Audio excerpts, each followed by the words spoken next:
My name is Sneha Dhanetia, your English companion, and you are watching the show of the Hindu editorial vocabulary for 4th and 5th of August. So today we are going to start a session, but before commencing this session, I just want to welcome you all at my channel Learn English with Sneha. So the first word for today's session is detention, and students, the meaning of detention is हिरासत या कैद. क्या बोल सकते हैं आप इसे हिरासत भी बोल सकते हैं या फिर कैद में. ओके तो हिरासत भी वही चीज़ होती है बच्चों, कैद भी वही चीज़ होती है. Now come to the meaning.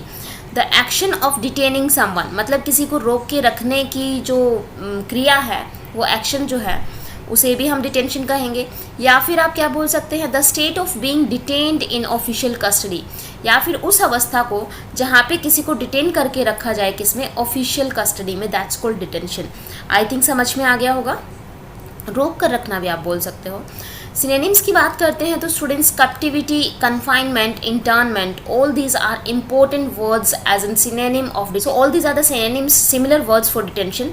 Okay now come to antonym. Antonym क्या हो जाएगा? अगर आप किसी को रोक के रख रहे हो, ओके तो उसका उल्टा क्या हो जाएगा, उसका ऑपोजिट, उसे जाने दो. ओके सो आई कैन से लेटिंग गो या फिर let go. Okay now come to example students, how to write this word. The 15 people arrested were still in police detention. Okay जो 15 लोग अरेस्ट किए गए थे वो आज भी पुलिस डिटेंशन में हैं.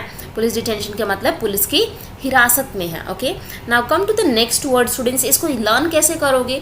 इसको दो की टेंशन से लर्न कर सकते हो आप. दो की टेंशन से. ओके दो की टेंशन से कैसे लर्न करेंगे? लाइक यहाँ पे समझिएगा, यहाँ पे आपकी गर्लफ्रेंड है, यहाँ आप खुद हैं. ओके गर्लफ्रेंड नहीं बोलेंगे, मम्मा, आपकी वाइफ बोल सकते हो आप, ठीक है. और यहाँ आपकी जो है मम्मा है, क्लियर है, यहाँ आपकी मॉम है, राइट. तो ध्यान रखिएगा, जब भी घर में, हर घर की कहानी होती है, आप जानते हो, इधर से वाइफ कुछ कहती है जो मम्मा को पसंद नहीं होता, मम्मा कुछ कहती है जो वाइफ को पसंद नहीं होता, राइट. तो ऐसे केसेस में आपको दोनों की बात सुननी पड़ती है और आप एक तरह से बीच में पिस के रह जाते हैं, एक कैदी से बन जाते हैं कि सुनूं किसकी. क्लियर है. तो दो की टेंशन से इंसान किस में आ जाता है? कैद में आ जाता है या हिरासत में आ जाता है. आप इस तरह से इस वर्ड को लर्न कर सकते हो. ओके चलते हैं स्टूडेंट्स नेक्स्ट वर्ड पे. And the next word that we have is restrain. Okay and the mean of restrain is to stop someone to do something. Okay that means किसी को रोकना. अब रोकना यहाँ पे वो वाला रोकना नहीं है कि किसी को आपने कहीं पे रोक के रख लिया. नो, इस रोकने का मतलब है किसी को कुछ काम करने से रोकना, किसी को कुछ करने ना देना, ये वो वाला रोकना है. क्लियर है. दैट मीन्स हम एग्जाम्पल पे आते हैं. एडजेक्टिव की तरह काम करेगा सेंटेंस में. स्टूडेंट्स एग्जाम्पल देखिए, इसके मीनिंग्स में देखिएगा. प्रिवेंट समवन और something from doing something. Okay prevent someone from doing something, किसी को कुछ काम करने से रोकना, कुछ करने से रोकना. That's called restrain. Okay next we have given synonyms, how to what are the similar words for restrain. so I can say prevent is the same meaning, hinder आप बोल सकते हो, impede आप बोल सकते हो, stop आप बोल सकते हैं. so these all will be these all are the synonyms or similar words for restrain. now come to antonym. antonym में आप क्या बोलेंगे? अगर आप किसी को रोक रहे हो, ओके कुछ काम करने से रोक रहे हो, तो दूसरी साइड आप उसका एंटेनिम क्या बना देंगे? उसको एनकरेज करना. दैट मीन्स उसको प्रोत्साहित करना कुछ काम करने के लिए, राइट. तो that this will be the antonym for restrain. Now come to examples. देखिएगा स्टूडेंट्स, हैंडकफ्स का मतलब होता है हथकड़ियाँ. वैसे ही लैग कफ्स का मतलब क्या हो जाएगा? बेड़ियाँ. Okay so leg cuffs are used to restraining and transporting violent criminals. okay so leg cuffs को यूज़ किया जाता है किस लिए? रोक के रखने के लिए, या क्रिमिनल्स को, वायलेंट जो एग्रेसिव क्रिमिनल्स होते हैं उन क्रिमिनल्स को इधर से उधर कहीं ले जाने के लिए. Okay so this will be the example for restrain. Now come to the next word. Next word that we have given is strident. Okay and strident का मतलब होता है students strict. So I can say कठोर, okay harsh, कठोर, loud. Okay तो इन सब चीज़ों के लिए हम क्या यूज़ करेंगे? स्ट्राइडेंट यूज़ करेंगे स्टूडेंट्स. कठोर आई थिंक समझ में आ गया होगा. सख्त भी आप बोल सकते हैं. एंड चलते हैं. ये वर्ड जो है स्ट्राइडेंट, ये स्पेशली आपके साउंड्स के लिए यूज़ होता है बच्चों, ध्यान रखिएगा. Loud and harsh. Okay so what you can say loud and harsh, जो बहुत तेज हो. ओके तो तेज को भी आप बोल सकते हो. इसी के सिनोनिम्स में एक वर्ड आता है दैट इज वोसिफेरस. ओके वोसिफेरस भी इसी का सिनोनिम है. ओके। लाउड जो बहुत ज़्यादा कर्कश आवाज़ जो होती है उसके लिए भी आप इसको यूज़ करेंगे, ओके। कर्कश, आई डोंट नो हिंदी में कैसे लिखते हैं, राइट, कर्कश, ओके। सिनोनिम्स की, अगर सिनोनिम्स की बात की जाए स्टूडेंट सिमिलर वर्ड्स की, तो रॉकेस हम ऑलरेडी यूज़ कर चुके हैं, रॉकेस। डिसोनेंट भी हम डिस्कस कर चुके हैं।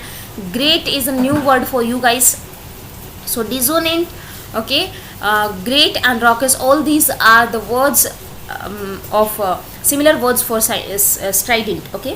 सो एंटेनिम्स में अगर आ जाते हैं स्टूडेंट्स, अगर किसी की आवाज़ कर्कश है तो उसके अपोजिट में अगर आप देखते हैं तो उसकी आवाज़ बहुत ही मेलोडियस होगी, सॉफ्ट होगी, या फिर आप क्या बोल सकते हो, सॉफ्ट को ही या मेलोडियस को ही क्या बोलते हैं, डलसेट बोलते हैं, ओके। डलसेट का मतलब आवाज़ सॉफ्ट होना, आवाज़ मधुर होना, धीमी धीमी सी होना, ओके, दैट्स कॉल्ड डलसेट। तो एंटेनिम हो जाएगा ये डलसेट। आपका एग्जाम में कई बार पूछा जाता है students. Raucous, dissonant are the most important words for your exam and strident as well, okay.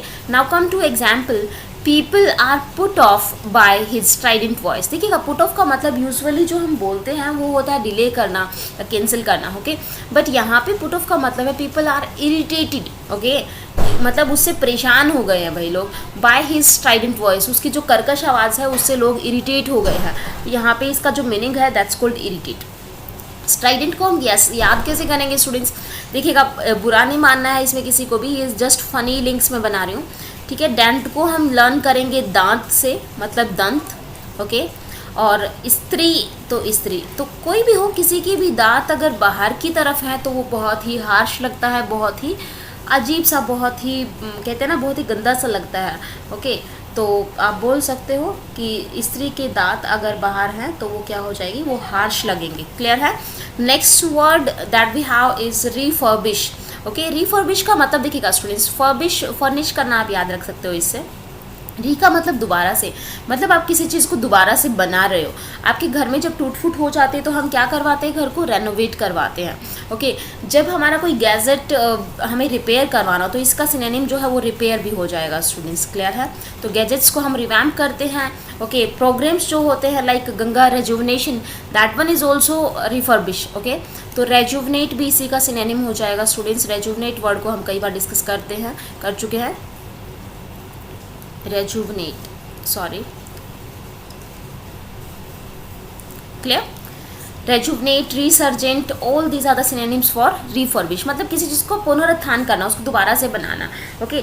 Specially ये रिफर्बिश वर्ड जो है वो बिल्डिंग्स को रिकंस्ट्रक्ट करने के लिए हम ज़्यादा यूज़ करते हैं, ध्यान रखना। और जो रेजुवनेट और रिसर्जेंट वर्ड्स जो हैं वो हम यूज़ करते हैं जब जैसे कि गवर्नमेंट की कोई पॉलिसीज़ हैं, गवर्नमेंट कोई कैंपेन चलाया है, उनके लिए उन प्रोग्राम्स को रिफर्बिश रेजुवनेट किया जाता है। सिनोनिम्स में अगर जाएंगे तो सिनोनिम्स में क्या हो जाएगा, ओवरहॉल जो है, मैंने एक दिन आपको पढ़ाया था स्टूडेंट्स। ओवरहॉल का मतलब क्या हो जाता है, रिपेयर ही होता है। रिवैम्प का मतलब भी रिपेयर ही होता है। मेकओवर का मतलब भी दोबारा से बनाना होता है। अगर किसी चीज़ को आप बना रहे हो तो अपोजिट क्या हो जाएगा, उसको डिस्ट्रॉय करना, तो that this will be the antonym for refurbish, okay. Example देखते हैं students. The premises have been completely refurbished in our corporate style. That means जो ऑफिस प्रीमिसेस है उसको दोबारा से क्या किया गया, पूरी तरह से रिकंस्ट्रक्ट किया गया, उसे रेनोवेट कर दिया गया। किस स्टाइल में, हमारा जो कॉर्पोरेट स्टाइल है उसमें, ओके। तो री वर्ड से हम याद रखेंगे, जहाँ पे भी आपको री वर्ड मिल जाए दैट मीन्स उसका मतलब होता है अगेन, ओके, दोबारा से। फर्बिश का मतलब आप समझ गए होंगे, बनाना, तो रिफर्बिश क्या हो जाएगा, दोबारा से बनाना। तो ईजिली है लर्न करना, ईजी है। Next word we have is alacrity, okay. Alacrity का मतलब होता है स्टूडेंट्स उत्साह, और आई कैन से तत्परता, ओके। तत्परता का मतलब समझते हैं, मतलब कि ईगरनेस, मतलब फुर्तीलापन एक तरह से, ओके। तो that is alacrity. Now come to example meaning of the word alacrity, that would be brisk. Brisk का मतलब आपको पता होगा, आप एजाइल भी बोल सकते हो, बट यहाँ पे एजाइल और ब्रिस्क जो है वो एडजेक्टिव है, अलाक्रिटी नाउन है, तो हम क्या बोलेंगे, agility, okay, agility, okay. Agility क्या हो जाएगा, इसी का सिनोनिम हो जाएगा। चीयरफुल, रेडीनेस, सो ये वही चीज़ें हैं, तत्परता, ओके। तो सिनोनिम्स में देखते हैं, eagerness, agility, fervour, order, okay. ये सारे जो वर्ड्स हैं ये क्या हैं, सिनोनिम्स हैं, ओके। और इस फर्वर वर्ड को भी याद रख सकते हो, तो फर से हम याद रखेंगे फेरे को और वर को, ओके। वर और फर से फेरे को, ओके। तो वर फेरे रहने के लिए तत्पर था, बहुत ही ज़्यादा उत्साही था, ओके। तो इससे भी याद रख सकते हो। एंटेनिम्स अगर आप बात कर रहे हैं किसी चीज़ में ईगरनेस की, तो उसके अपोजिट अगर हम बात करेंगे जो ईगरनेस नहीं होती है, जहाँ पे आप डल होते, कहीं ना कहीं लिथार्जिक होते हो, बहुत ज़्यादा इंटरेस्टेड नहीं होते हो, तो at that time we can use apathy, okay, और indifference. Now come to example students. She accepted the invitation with alacrity. Okay, that means उसने खुशी उसने बहुत ही कहते हैं ना कि बहुत ही तत्परता से उस इन्विटेशन को क्या किया, एक्सेप्ट किया, राइट. चलते हैं स्टूडेंट्स नेक्स्ट वर्ड पे. Next word is uphold. Okay students, uphold का मतलब होता है किसी चीज़ को मेंटेन करके रखना, ओके, जैसे या फिर आप कह सकते हो सपोर्ट करना, कंफर्म करना. ओके, ये दोनों ही मीनिंग्स में यूज़ होता है. You can use this word in the sense of support or confirm, as well as you can use this word in the sense of maintaining something. okay, अब किस चीज़ को maintain करने की बात हो रहा है, जो हमारे रीति रिवाज जो होते हैं, जो हमारी वैल्यूज़ होती हैं, उनको मेंटेन करके उनको बनाए रखने की बात करता है uphold. Okay, so you can say vindicate, justify, allow, approve, endorse, all these are the words, similar words of uphold, right. Synonyms हैं ये. एंटेनिम्स की अगर बात की जाए स्टूडेंट्स, अगर कोई चीज़ आप मेंटेन कर रहे हो तो उसका अपोजिट क्या हो जाएगा, ओवरटर्न. अगर आप किसी चीज़ का सपोर्ट कर रहे हो तो उसका अपोजिट क्या हो जाएगा, अपोज करना. ओके, सपोर्ट का अपोजिट क्या हो जाएगा, अपोज करना. एग्जाम्पल्स देखते हैं students. They uphold a tradition of not causing distress to living creatures. Okay, मतलब उन्होंने इस ट्रेडिशन को बनाए रखा कि जो लिविंग क्रिएचर्स हैं उनको परेशान नहीं करना है. तो इस प्रथा को, इस ट्रेडिशन को, इस प्रैक्टिस को उन्होंने आगे भी चलाया. दैट मीन्स उन्होंने उस चीज़ को बनाए रखा, ओके, कि हम लिविंग क्रिएचर्स को परेशान नहीं करेंगे. नेक्स्ट चलते हैं स्टूडेंट्स वर्ड पे. Next word is very common word, that is peddled. Okay, and peddling आपने सुना होगा, पेडल्ड आपने सुना होगा, वेंडर आपने सुना होगा. तो वेंडर लोग क्या करते हैं, वो वेंडिंग करते हैं. ओके, यहाँ पे इसका मतलब है जो घर घर जाके चीज़ों को बेचा जाता है ना. Hawking is the most common word which is asked in banking exams. Okay, peddling का सिंपल मतलब होता है सेल करना. ओके, कैसे सेल करना, by going place to place, by going door to door. Okay, मतलब घर घर जाके बेचना किसी चीज़ को. ओके, खुद से हर जगह जाके किसी चीज़ को वेंड करना या सेल करना, ट्रेड करना. ओके, तो आई थिंक समझ में आ गया होगा. हॉकिंग सिनोनिम है, वेंडिंग सिनोनिम है. Now come to example antonym students. अगर आप किसी चीज़ को बेच रहे हो तो उसका अपोजिट क्या हो जाएगा, बाय और purchase, right. Now come to example. He peddled printing materials. Okay, he peddled printing materials around the country. That means उसने वो जितना भी प्रिंटिंग मटीरियल था वो पूरी कंट्री में उसने क्या किया, बेचा. ओके, अब कैसे बेचा, घर घर जाकर बेचा या फिर एक प्लेस से दूसरी प्लेस में जाके बेचा. ओके, मतलब प्लेस टू प्लेस जाकर उसने वो सारा material all over the country sell किया. ओके, तो पैडल से हम याद रखेंगे साइकिल जो होती है, आपने पैडल मार मार के, मतलब साइकिल पे जा के आपने क्या किया, चीज़ों को सेल किया. Okay, next come to an important word that is wean. ये एक नया वर्ड है स्टूडेंट्स आप लोगों के लिए. आई थिंक बहुत ज़्यादा इसका यूसेज नहीं आया है अभी तक. बट स्टूडेंट्स, वीन का मतलब होता है छुड़ाना. अब क्या छुड़ाना, आपको किसी ने पकड़ लिया, वहाँ से छुड़ाना नहीं. दैट मीन्स आप किसी चीज़ के बहुत ज़्यादा आदी हो गए हो, आपको किसी चीज़ के एडिक्ट हो गए हो, तो उस एडिक्शन से आपको बाहर निकालना क्या होता है, वीन. ओके, देखिएगा यहाँ पे क्या लिखा है, मतलब किसी चीज़ की लत लग जाती है ना, उस लत लगने से छुड़ाना. Accustom someone. Okay, accustom someone to managing without something which they have become dependent upon. okay, या dependent on. okay, जिस चीज़ पे वो डिपेंडेंट थे उन चीज़ों को बिना मैनेज करने की आदत डालना. तो बात तो वही है ना कि उन चीज़ों से आदत छुड़ाना. ओके, जैसे कि आपको सिगरेट की बहुत ज़्यादा लत लग गई है, तो आपको सिगरेट के बिना कैसे रहना सिखाना है, सिगरेट के बिना कैसे आपको आदत डालनी है. ओके, जिस चीज़ पे आप बहुत ज़्यादा डिपेंडेंट है, दैट्स कॉल्ड वीन. समझ में आया, गलत आदत को छुड़ाना, ये समझ सकते हो. चलो देखते हैं. The doctor tried to wean her off the sleeping pills. Okay, जैसे डॉक्टर्स जो होते हैं ना, उनको नींद नहीं आती है बहुत ज़्यादा. ओके, क्योंकि उन्हें हैबिट हो जाती है इतना काम करने की या कुछ भी जो भी है. ओके, तो यूजुअली जो बड़े डॉक्टर्स होते हैं वो स्लीपिंग पिल्स लेकर सोते हैं. ओके, बट स्लीपिंग पिल्स लेना is not a good thing. Okay, ये एक गुड हैबिट नहीं है. तो वो डॉक्टर क्या कोशिश कर रहा था, उन स्लीपिंग पिल्स से अपने आप को उस आदत से छुड़ाने की कोशिश कर रहा था. ओके, उस आदत से दूर रखने की कोशिश कर रहा था.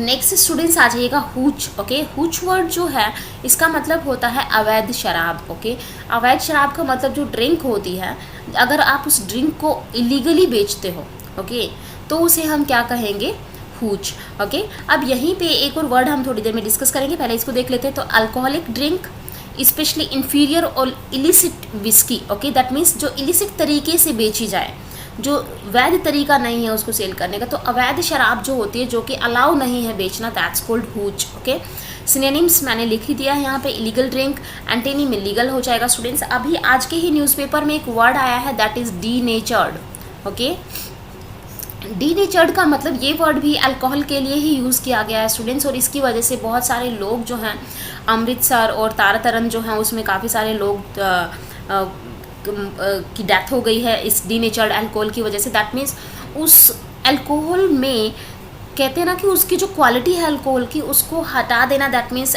उसमें डीनेचर कर देना, उसकी जो एक्चुअल क्वालिटी है उसको वहाँ से अलग कर देना। लाइक इथेनॉल को मिथेनॉल से क्या कर देना, चेंज कर देना। ओके, डीनेचर कर देना।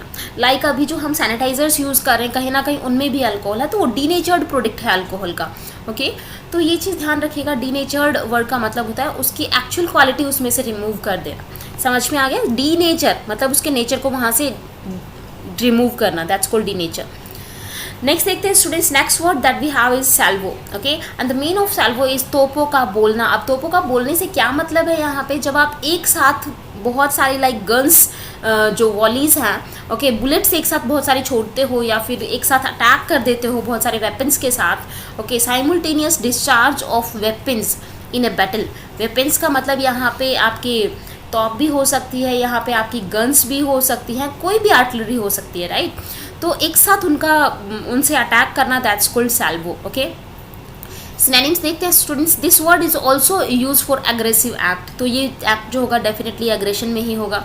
अ सडन विग्रस वर्ड मैं आपको पढ़ा चुकी हूँ। ओके, मतलब कि भयानक, विग्रस एग्रेसिव एक्ट, और सीरीज ऑफ एक्ट मतलब कि लगातार वो जो अटैक है वो करते रहना, दैट्स कॉल्ड सैल्वो। ओके, कहते हैं ना धड़ाधड़ गन्स चलती हैं, तो उस वाली सिचुएशन को हम सैल्वो कहेंगे, सैल्वो। एग्जाम्पल देखते हैं students, the soldier loaded his gun. Soldier जो था उसने अपनी गन को लॉड किया in order to complete the salvo, ताकि वो लगातार क्या कर सके, सैल्वो कर सके, दैट मीन्स वो अटैक कर सके, एग्रेसिव अटैक के लिए उसने अपनी गन को क्या किया, लोड किया। ओके, नेक्स्ट चलते हैं। तो सैल्वो को हम सोल्जर से याद रख सकते हैं students, it sounds like soldier. Next देखते हैं not with standing, the most important word students, जो कि आपके एग्जाम से बहुत बार पूछा जाता है। ये वर्ड एक प्रपोजिशन की तरह भी एक्ट करता है स्टूडेंट्स, कंजक्शन की तरह भी एक्ट करता है, as well as it act as an adverb as well. Okay, इसका मतलब होता है इन स्पाइट ऑफ, या फिर आप बोलते हो ना के बावजूद। ओके, तो इस सेंस में इस वर्ड को यूज़ किया जाता है, like in spite of, despite, nevertheless, although. Okay, all these are the synonyms for notwithstanding, right. Complete एक साथ वर्ड लिखा गया, इसके बीच में गैप नहीं होता, याद रखिएगा, स्पेलिंग एरर में कभी भी आ जाए तो। एंटेनिम्स में आप याद रखेंगे, अगर किसी के बावजूद हम किसी सिचुएशन की बात करें तो उसके कॉन्सिक्वेंसेज की हम बात करेंगे तो हम क्या हो जाएगा, वो इसका एंटेनिम हो जाएगा। Next come to example students, injuries notwithstanding she won the dance competition. Okay, that means injury होने के बावजूद, उसके पाँव में चोटें लगे होने के बावजूद भी she one the dance competition, that means वो डांस कॉम्पिटिशन क्या कर गई, जीत गई, उसने डांस कॉम्पिटिशन जीत लिया। ओके, तो नॉट विद स्टैंडिंग का मतलब समझ में आ गया, के बावजूद। नेक्स्ट देखते हैं बच्चों, next one is stand still. Okay, stand still का मतलब होता है ठहराव, मतलब आप देखो स्टिल का मतलब होता है रुके रहना, स्टैंड मतलब खड़े रहना, समझ में आ गया। तो खड़े हो जाना एक जगह पर, दैट मीन्स हम क्या हो गए हैं, हम ठहर गए हैं, हम रुक गए हैं एक जगह पर। तो इस वर्ड को ऐसे ही याद रखेंगे, स्टिल से याद रखो चाहे स्टैंड से याद रख लो। ओके, अ सिचुएशन और condition in which there is no movement. तो आई थिंक समझ में आ गया, ऐसी सिचुएशन और कंडीशन जहाँ पे मूवमेंट नहीं है, ना कोई एक्टिविटी है। ओके, तो जहाँ पे मूवमेंट या एक्टिविटी ना हो, ऐसी सिचुएशन के लिए हम यूज़ करेंगे स्टैंड स्टिल। बैंकिंग के एग्जाम्स के लिए बहुत इंपॉर्टेंट है स्टूडेंट्स। ओके, सिनोनिम्स में अगर बात की जाए तो हॉल्ट, SSC वालों देख लीजिएगा, halt, stop, cessation, okay. So cessation is also an important word, तो इन चीज़ों को ध्यान रखिएगा, ये सारे सिनोनिम्स हैं इसके। एग्जाम्पल देखते हैं students, the government has to take measures, okay, government को स्टेप लेने पड़े, okay, to halt population explosion, okay. To halt, यहाँ पे हॉल्ट का मतलब है पॉपुलेशन एक्सप्लोजन, जो पॉपुलेशन बढ़ती जा रही है उस पॉपुलेशन को रिड्यूस करने के लिए, उसको कंट्रोल करने के लिए, उसको रोकने के लिए गवर्नमेंट ने क्या किए, कुछ मेजर्स या कुछ स्टेप्स गवर्नमेंट को क्या करने पड़े, लेने पड़े। क्लियर है? नेक्स्ट चलते हैं students, next word is bumbling, this a new word for you guys, okay. Bumbling का मतलब होती है एडजेक्टिव की तरह काम करेगा, इसका मतलब होता है जो ऐसा इंसान जो कॉम्पिटेंट नहीं हो। कॉम्पिटेंट नहीं हो का मतलब समझ रहे हो, जिसमें कंपटीशन की भावना ना हो, दैट्स कॉल्ड बम्बलिंग। अनाड़ी टाइप का लोग, जिसको सही से पता नहीं होता, जो हमेशा ही कंफ्यूज रहता है कि ये सही है या ये सही है, ओके। तो कंफ्यूजिंग पर्सन को भी बोल सकते हैं, who always do acts in a confusing way, okay, in an ineffective way. तो हमेशा जो ढंग से काम नहीं करता है उसको भी हम अनाड़ी ही बोलेंगे, बम्बलिंग बोलेंगे, ओके। इनकॉम्पिटेंट भी इसी का सिनोनिम हो जाएगा, रैम्बल भी इसी का सिनोनिम हो जाएगा। आपने सुना है, आपको मैंने स्टैगर और वोबल वर्ड पढ़ाया। स्टैगर और वोबल का मतलब होता है लड़खड़ाना, ओके। स्टैगर और वोबल का मतलब क्या होता है स्टूडेंट्स? लड़खड़ाना, खड़ाना। अब लड़खड़ाने का मतलब वही होता है जो स्टिल्ड नहीं है, जो फिक्स नहीं है, ओके, जो हमेशा अपने व्यूज़ पे भी और जो हर चीज़ में क्या कंफ्यूज रहता है, तो उसको भी हम क्या बोलेंगे। और स्टैगर वर्ड को आप याद कर सकते हो रॉयल स्टैग से। रॉयल स्टैग पीकर लोग क्या करते हैं, लड़खड़ा जाते हैं, ओके। तो रैम्बल भी इंपॉर्टेंट वर्ड है स्टूडेंट्स, ठीक है। राम एबल नहीं था चलने में, तो कैसे भी याद रखो आप, बम्बलिंग को ध्यान रखिएगा। बम्बलिंग दैट मीन्स अनाड़ी, which is incompetent, who has no ability, who has no caliber to competent with someone, okay, that's called bumbling। इसके एंटेनिम की अगर बात की जाएगी स्टूडेंट्स, तो एंटेनिम क्या हो जाएगा इसका, that is competent, okay. Example देखते हैं, I couldn't here my father bumbling about down stairs, okay. I could hear, okay, मैं अपने पापा को बम्बलिंग करते हुए, दैट मीन्स डाउन स्टेयर्स से लड़खड़ाते हुए, मतलब मैं सुन सकता था कि वो ढंग से चल नहीं पा रहे थे, okay. He was in bumbling stage, okay, तो वो लड़खड़ा रहे थे। नेक्स्ट वर्ड अपने पास है स्टूडेंट्स टैपिड, ओके। टैपिड वर्ड का मतलब होता है गुनगुना, एडजेक्टिव की तरह यूज़ होगा स्टूडेंट्स। टैपिड वर्ड को हम जो यूजुअली हम अपने लोकल लैंग्वेज में यूज़ करते हैं, जो जनरल में जो word, that's called Luke warm, okay. Luke warm water सुना है ना, दैट मीन्स जो थोड़ा थोड़ा सा हल्का हल्का सा गर्म होता है, उसे हम क्या कहेंगे, ल्यूक वार्म वाटर, ओके। जिसमें बहुत ज़्यादा एनर्जी नहीं होती है, जो हाफ हार्टेड होता है, दैट्स कॉल्ड टैपिड। आई थिंक समझ में आ गया, ओके। सिनोनिम्स में अगर जाएंगे तो सिनोनिम्स में डिसल्ट्री हो जाएगा, एपेथेटिक हो जाएगा। अगर किसी चीज़ में एंथुजियाज्म नहीं है, ओके, अगर कोई पर्सन एंथुजियास्टिक नहीं है तो क्या हो जाएगा, उसका एंटोनिम एंथुसियास्टिक हो जाएगा, ओके। तो एंथुसियास्टिक एंटोनिम हो गया, अनएंथुसियास्टिक क्या हो गया, सिनोनिम हो गया, ओके। अब देखते हैं यहाँ पे example students, the soup was disgusting, okay. जो सूप था वो डिस्गस्टिंग था, ग्रीसी था, टैपिड था एंड वाटरी था। मतलब सूप में बहुत ज़्यादा पानी था, टैपिड था, दैट मीन्स बिल्कुल कहते हैं ना कि गुनगुना सा था। अंडरस्टूड है, सूप बिल्कुल गर्म पीने में ही मज़ा आता है, ग्रीसी ग्रीसी सा था, अजीब सा चिपचिपा सा लग रहा था और डिस्गस्टिंग था, देखने में बड़ा अजीब था, ओके। तो इस तरह से हम इस वर्ड को यूज़ कर सकते हैं, okay. Now come to the next word, that is polarization. Students polarization का मतलब हमेशा देखिएगा, इस वर्ड को हम पोल से याद करेंगे, ठीक है। Now we have south pole and north pole. ये हमारी अर्थ है, ये हमारा नॉर्थ पोल है और ये हमारा साउथ पोल है, ओके। तो कोई भी चीज़ जिसके दो हिस्से हों, ओके, और वो दोनों हिस्से जो हैं वो कॉन्ट्रास्ट में होने चाहिए। कॉन्ट्रास्ट का मतलब वो सेम एक जैसे नहीं होने चाहिए, वो एक दूसरे से अलग होने चाहिए। इधर you talk about opinions, beliefs और any two parts of something, okay. तो यहाँ पे आप देखिएगा क्या लिखा है, division into two sharply contrasting groups, okay.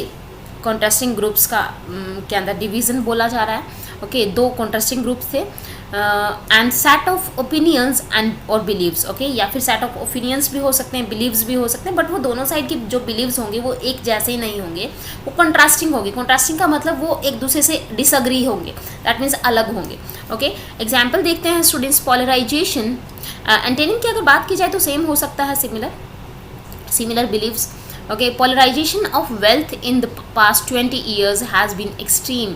That means wealth का जो polarization हो रहा है, जिस तरह से पिछले 20 साल में wealth का जो polarization हुआ है, डिवीज़न जो हुआ है, has been extreme, वो बहुत बड़े लेवल पे हुआ है, बहुत ज़्यादा हुआ है, ओके। तो polarization को पोल्स से याद रखेंगे। पोल्स का मतलब दो डिफरेंट ग्रुप्स, दो different sides, two different type of opinions, two different beliefs, right. Exacerbate हम कई बार डिस्कस कर चुके हैं स्टूडेंट्स। एक्सेसरबेट का मतलब होता है किसी सिचुएशन को एग्रेवेट कर देना। लास्ट क्लास में भी आई थिंक मैंने आपसे डिस्कस किया है ये वर्ड। दैट मीन्स उस मुद्दे को, उस मैटर को और ज़्यादा बुरा बना देना, ओके। आपने ये वर्ड, आपने ये इडियम सुना है ना, add fuel to fire, add fuel to fire. इसका मतलब ये क्या होता है, to make a matter worse, okay.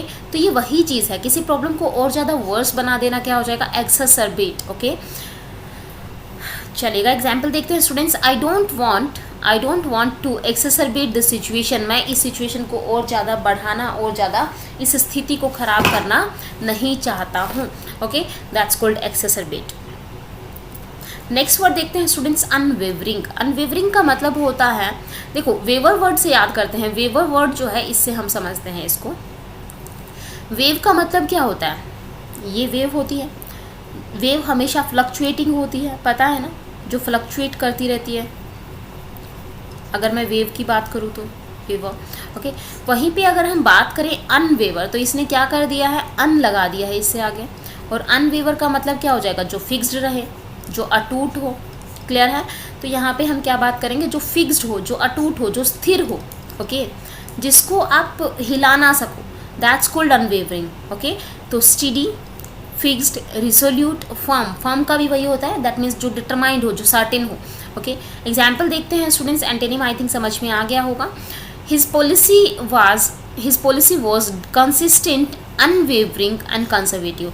उसकी जो पॉलिसी थी वो कैसी थी, कंजर्वेटिव थी, कंसिस्टेंट थी और अनवेवरिंग थी, ओके। आई थिंक समझ में आ गए होंगे। नेक्स्ट वर्ड देखते हैं स्टूडेंट्स, ओके। सो स्टूडेंट्स, आज की न्यूज़पेपर में कुछ ऐसे वर्ड्स हैं जो कॉमन वर्ड्स हैं, जो हम पहले भी डिस्कस कर चुके हैं, तो मैंने उन वर्ड्स को बार बार यहाँ पे यूज़ नहीं किया है, यहाँ पे इस स्लाइड में नहीं रखा है। एंड उनमें से वर्ड्स देखते हैं। इमिग्रेंट एक वर्ड था बच्चों, इमिग्रेंट। और अगर हम बात करें एमिग्रेंट की, ओके, एमिग्रेंट इसलिए लिखा है ताकि आप समझ सकें दोनों वर्ड्स को। देखो मैंने कहा था अगर कोई चीज़ आ रही है अंदर तो हम उसे क्या कहते हैं, इम्पोर्ट कहते हैं। तो इम्पोर्ट से इमिग्रेंट को याद रखें। इमिग्रेंट बेसिकली लोगों के लिए यूज़ किया जाता है जो दूसरी कंट्री से हमारी कंट्री के अंदर आते हैं, दैट मीन्स उसे हम क्या कहेंगे, इमिग्रेंट। लेकिन एक्सपोर्ट की अगर बात की जाए तो ई से एक्सपोर्ट याद रखेंगे। हमारी कंट्री से अगर कोई बाहर जाता है, ओके, तो हम उसे क्या कहेंगे, एमिग्रेंट। आई थिंक समझ में आ गया होगा सबको। नेक्स्ट वर्ड देखते हैं स्टूडेंट्स। नेक्स्ट वर्ड हमारे पास है रिजॉर्टिंग, ओके। अब रिजॉर्टिंग वर्ड जो है, एक तो हमने रिजॉर्ट पढ़ा है जहाँ पे हम जाके स्टे करते हैं, रिजॉर्ट होता है ना, मस्ती घूमने फिरने जाते हैं तो रिजॉर्ट में रुक जाते हैं। एक तो रिजॉर्ट वो होता है। एक दूसरे सेंस में अगर रिजॉर्ट की बात की जाए तो रिजॉर्ट का मतलब होता है सपोर्ट, ओके, सपोर्ट लेना, टू टेक सपोर्ट, ओके। जब आपके पास कोई ऑप्शन नहीं बचता है तो आप दूसरों से मदद लेते हो, तो उस दूसरों से मदद लेने को भी हम क्या कहेंगे, रिजॉर्ट कहेंगे, ओके। जैसे कि एग्जाम्पल बोल सकते हो कि when all else failed he resorted to violence, okay. तो समझ में आ गया होगा आई थिंक। नेक्स्ट वर्ड, हम एक वर्ड स्टार्टिंग में वो कैब में मैंने आपसे डिस्कस किया था, दैट इज़ पैराडिम। पैराडिम का मतलब होता है it's a kind of example, okay. Paradigm का मतलब क्या होता है, एग्जाम्पल, ओके। तो याद रहेगा, एग्जाम्पल आप बोल सकते हो, कोई पैटर्न आप बोल सकते हो, ओके, कोई मॉडल आप बोल सकते हो किसी भी चीज़ का, दैट्स कॉल्ड पैराडिम। नेक्स्ट चलते हैं स्टूडेंट्स। नेक्स्ट वर्ड हमारा, इसमें एक दो वर्ड्स और थे जो बहुत ही कॉमनली यूज्ड वर्ड्स थे जो मैंने इसमें नहीं लिखे हैं। लाइक अगर हम बात करें रिट्रीट की, okay, just wait a minute, where is it, reiterate. Retreat word हमने सुना है ना। रिट्रीट का मतलब होता है टू स्पीक और टू से अगेन। किसी चीज़ को, किसी परफॉर्मेंस को वापस से रिट्रीट कर देना, दैट मीन्स कि अगेन, रिट्रेट का मतलब होता है to speak something again, okay. एक और वर्ड वहाँ पे था students, I think that word was citing, okay. चलो नेक्स्ट पे देखते हैं, नेक्स्ट पेज पे। Next word that was citing. बच्चों साइटिंग का मतलब होता है रेफर करना, ओके। टू रेफर टू, मैं कहती हूँ ना इस बुक से रेफर कर लेना, वहाँ पे दिया गया है, दैट मीन्स मेंशन, जो कहीं पे मेंशनड है तो उदाहरण देना, ओके। उदाहरण दे, ओके। ये हो जाएगा हमारा साइटिंग। साइटिंग का मतलब ही उल्लेख करना होता है, वैसे भी आप याद रख सकते हो, okay. And one more word was there that is agitation. Agitation आपने पढ़ा है ना, एजिटेशन का मतलब होता है हमारे अंदर एकदम से कुछ एंजाइटी, एकदम से चिड़चिड़ापन सा आ जाना, है ना। तो एंजाइटी आप बोल सकते हो, एंजाइटी आप बोल सकते हो। और इसी का सिनोनिम आप क्या बोलेंगे, पर्टर्ब भी बोल सकते हो, TURB, पर्टर्बेशन, ओके। इसका मतलब भी क्या हो जाएगा, एजिटेशन, दैट मीन्स व्याकुलता, व्याकुलता, ओके। सो ये कुछ वर्ड्स थे स्टूडेंट्स जो कि थोड़े डिफरेंट वर्ड्स थे जो हम जानते हैं, बट अभी मैं इसलिए नहीं करवा रही हूँ इसी में, क्योंकि एक ही वर्ड को बार बार करने से कोई फ़ायदा नहीं है, वो कैब में टाइमिंग बढ़ जाएगा, तो इट्स बेटर कि मैं थोड़ा सा डिस्कस कर लूँ इनको। एक और वर्ड होता है स्टूडेंट्स दैट इज़ डिप्राइव, जो आज के ही न्यूज़पेपर में गिवन है। डिप्राइव का मतलब होता है बेटा lack of something, okay. Lack of something, किसी चीज़ से वंचित होना, ओके। दैट्स कॉल्ड डिप्राइव, वंचित होना। याद रहेंगे ये वर्ड्स, ओके। तो students, thank you very much for today, thank you for watching this video, and if you really like the content, if you really like my efforts, so please do like, share and subscribe this video. It will help me to get motivate for a quality content, to create a quality content जो कि और भी अच्छा हो, okay. आपके likes मुझे motivate करते हैं, आपके like subscribe, so please share करना बच्चों के साथ, आपके फ्रेंड्स के साथ, okay. So thank you very